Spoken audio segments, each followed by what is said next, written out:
ایک دن حضرت سلیمان علیہ السلام کے دربار میں انسانوں اور جنوں کے درمیان تقدیر اور تدبیر کے اثرات کی بحث چل پڑی۔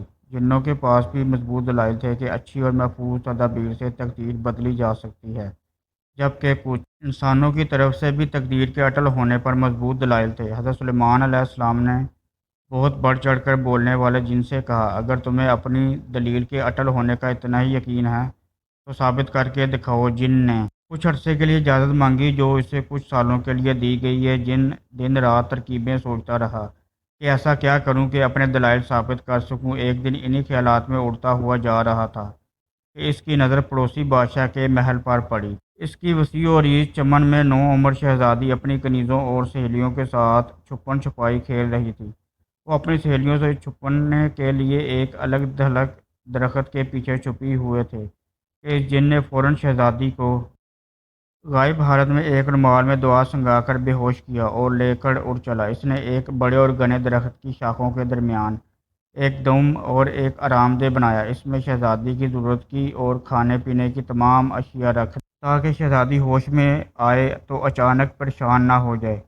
یہ درخت ایک شوریدہ اور خوب چوڑے دریا کے درمیان تھا۔ دور دور تک صرف جنگل و بیابان تھا۔ ہوش آنے تک جن مناسب شکل میں ایک بزرگ کی صورت میں آ گیا۔ شہزادی ہوش میں آئی تو رونا دھونا کیا اور کھانے پینے سے انکار کر دیا، کیونکہ اس میں تبدیلی نے اس کے حواس گم کر دیے تھے۔ جن کو اندازہ تھا انسان تا دیر نئی جگہ، لوگ اور ماحول کو اپنا نہیں پاتے، اس لیے اس نے اس کی تمام ضرورت کی چیزیں رکھیں اور یہ کہہ کر نکل گیا، ابھی تم آرام کرو۔ نو عمر شہزادی غم و دکھ میں روتے روتے سو گئی۔ جن اگلے دن بزرگ کی شکل میں آیا اور اسے پرشفقت انداز سے جھوٹی تسلیاں دی تاکہ وہ بیمار نہ ہو جائے، کہیں بادشاہ معظم اسے سزا نہ دے۔ شہزادی کی پسند کی چیزوں کے متعلق پوچھا اور اگلے دن آنے کا کہہ کر چلا گیا۔ آہستہ آہستہ شہزادی جن کی عادی ہوتی چلی گئی اور وہ اسی سے اپنی ضرورت کی چیزیں منگوانے لگی۔ وہ آس پاس کی کھڑکیوں سے جنگل یا دریا کا نظارہ کرتی۔ اسے اپنے جیسا اور کوئی انسان نظر نہ آتا، لیکن جن جسے وہ بابا کہنے لگی تھی کے بارے میں جان چکی تھی کہ وہ ایک جن ہے جو کمرے سے نکلتے ہی وہ غائب ہو جاتا ہے، جبکہ باہر کوئی سیڑھی نہیں تھی۔ وقت گزرتا گیا اور شہزادی نو عمری کے دور سے نوجوانی میں داخل ہو گئی۔ جن کے آنے کے دورانیے میں لمبا وقفہ آنے لگا، کیونکہ اب وہ مطمئن تھا کہ اب شہزادی کو پیش کرنے کا وقت آنے والا ہے اور وہ بادشاہ معظم حضرت سلیمان علیہ السلام کے سامنے اپنی شرط جیت جائے گا۔ ایک دن طوفان کے آثار تھے، دن میں بھی رات چھا گئی تھی۔ شہزادی نے ایسی طوفانی کیفیت پہلی مرتبہ دیکھی تھی۔ ڈر اور خوف سے اس کا برا حال ہو گیا۔ کافی دیر گزر گئی کہ اس دوران اسے دروازے پر دستک سنائی دی۔ ایسا پہلی مرتبہ ہوا تھا کہ کسی نے دستک دی ہو، ورنہ جن تو خود بخود اندر آ موجود ہوتا تھا۔ شہزادی نے خوف و دہشت سے پوچھا کون، تو اسے گھبرائی ہوئی آواز سنائی دی، ہمیں کچھ دیر کے لیے اندر پناہ دو، طوفان گزرنے تک ہم رکنا چاہتے ہیں۔ شہزادی نے دروازہ کھولا تو وہاں دو نوجوان بے مشکل ٹہنی پر بیٹھے ہوئے تھے۔ دروازہ کھلتے ہی دونوں جوان اندر داخل ہو گئے۔ شہزادی نے ایک مدت کے بعد اپنے جیسے انسانوں کو دیکھا تو اسے اغوا ہونے سے پہلے کا وقت یاد آ گیا کہ انسان ایسے ہوتے ہیں۔ ان میں سے ایک نوجوان اچھے حلیے میں اور دوسرا انتہائی غریبانہ حلیے میں تھا۔ شہزادی نے امیر شخص کو، جو کافی زخمی تھا، کو اپنے پاس موجود مختلف دوائیاں دی تو غریب آدمی نے اپنے ساتھی کی مرہم پٹی کی، کچھ کھانا کھایا اور آرام کرنے لگے۔ دونوں جوان حیران تھے کہ اکیلی لڑکی کیسے اور کیوں کر یہاں اکیلی رہ رہی ہے، لیکن انہیں فی الحال طوفان سے پناہ مل گئی تھی۔ شہزادی نے اگلے دن ہی بتایا کہ میں ایک جن کی قید میں ہوں اور مجھے نہیں معلوم کتنا عرصہ گزر گیا، بس میں اس وقت اتنی سی تھی۔ شہزادی نے ہاتھ سے اشارہ کر کے بتایا تو نوجوان کو اندازہ ہوا کہ وہ اس وقت 7-8 سال کی ہوگی اور اب ان کے اندازے سے 12 سال گزر چکے ہیں۔ شہزادی جن کے آنے کے خوف سے انہیں جانے کا کہتی رہی، لیکن غریب لڑکے نے بتایا کہ یہ ایک ملک کا شہزادہ ہے اور میں اس کشتی کا ملاح ہوں۔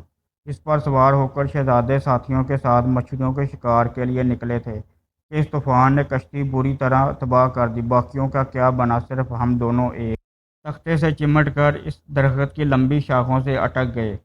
چڑھتی طوفانی لہروں سے بچنے کے لیے درخت پر چڑھے تو کمرہ دیکھ کر حیرت بھی ہوئی اور بچنے کی امید بھی، لیکن یہاں تو ایک اور ہی ماجرا نظر آ گیا ہے۔ شہزادے نے کچھ بہتر ہونے تک ٹھہرنے کی اجازت چاہی۔ شہزادی نے بتایا کہ جن انہیں زندہ نہیں چھوڑے گا۔ حیرت انگیز طور پر جن کے آنے کا وقفہ لمبا ہوا اور اس دوران شہزادہ بہتر ہو گیا، اور وہی ہوا جو تقدیر نے رنگ دکھانا ہوتا ہے کہ شہزادی اور شہزادے کی آپس میں دلچسپی دیکھ کر سادہ دل ملا نے کہا، جناب علی، میں آپ دونوں کا نکاح کر دیتا ہوں، کیونکہ آپ کا اس طرح یہاں اکیلا رہنا ٹھیک نہیں۔ وہ اس کے بعد میں جلد از جلد شہر تک پہنچ کر آپ کے لیے مدد کے لے کر آ جاؤں گا۔ طوفان کی وجہ سے لاتعداد تختے نیچے موجود ہیں، میں کسی طرح پہنچ جاؤں گا۔ یہ ساری بحث سن کر شہزادی اور شہزادہ راضی ہو گئے، اور ملا نے ان کا نکاح پڑھایا اور اجازت لے کر چلا گیا۔ چند دن گزرنے کے بعد جن آ گیا۔ شہزادی نے شہزادے کو کسی طرح ایسے چھپایا کہ جن کو شک نہ ہوا۔ جن نے آتے ہی نئے انسان کا بھوکا ذکر کیا۔ شہزادی نے کہا، خود سوچو یہاں کوئی کیسے آ سکتا ہے؟ دریا کے درمیان ایک اکیلا درخت، اس قدر بڑا طوفان گزرا کہ اس کی بو سے تم پریشان ہو رہے ہو۔ جن کچھ مطمئن کچھ غیر مطمئن ہوا اور شہزادی تک کھانے پینے کی چیزیں پہنچا کر واپس چلا گیا کہ آج کل دربار میں میری ذمہ داریوں میں اضافہ ہو گیا ہے، اس لیے میرے آنے کا وقفہ لمبا ہوگا۔ شہزادی مطمئن ہوگی۔ اب شہزادی کے دن خوشی خوشی گزرنے لگے، اور چند ماہ مزید گزر گئے۔ شہزادی کے بہتر صحت کے بعد ضد تھی کہ ہم دونوں فرار ہو جائیں، لیکن شہزادی جانتی تھی کہ جن ہر جگہ سے اسے تلاش کر لے گا اور شہزادے کو نقصان پہنچائے گا۔ شہزادے کو ملا پر بھی حیرت کہ وہ آج کئی مہینوں سے مدد لینے گیا ہے اور واپس نہیں پلٹا۔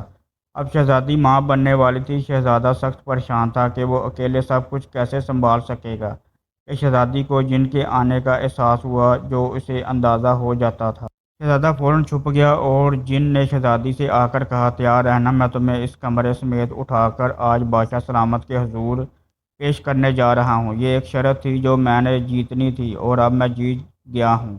اب تمہیں شاہی دربار میں لے جانے آیا ہوں۔ شہزادی حیران و پریشان تھی، کیونکہ اس کے بچے کی پیدائش کا وقت قریب تھا۔ جن نے ایک نعرہ بلند کیا اور کمرہ ہاتھوں میں اٹھا کر پرواز شروع کر دی۔